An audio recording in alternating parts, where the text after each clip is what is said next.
Prašina je jedan od najvećih izazova u svakom domu. Očistite je danas, a već sutra se opet pojavljuje. Kao da od vas radi budalu.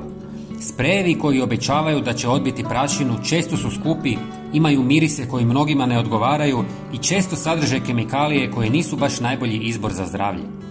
U ovom videu ću vam pokazati kako napraviti potpuno prirodno sredstvo s jednostavnim sastojcima koje vjerojatno već imate kod kuće, a za pripremu vam treba samo 2 minute.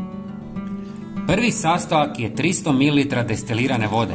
Za one koji nisu upoznati, destilirana voda je voda koja je pročišćena i ne sadrži minerale, klor ili teške metale. To je čini idealnom za čišćenje jer ne ostavlja tragove na tamnim ili osjetljivim površinama, kao što može obična voda iz slavine.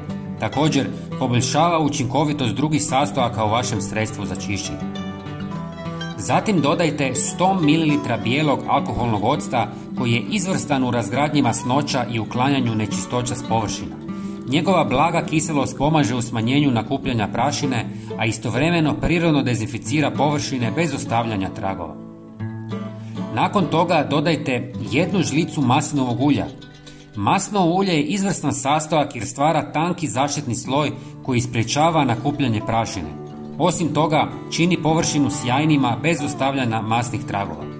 Također ima antibakterijska svojstva što pomaže u održavanju prostora zdravim. Ako želite, možete dodati nekoliko kapi eteričnog ulja lavande, mente ili limuna.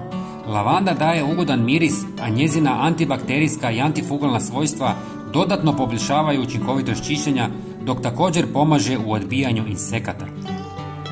Dobro promiješajte sve sastojke i ulijte u sprej bocu. Ovaj sprej je izuzetno učinkovit na svim površinama, a prašina će se puno manje nakupljati.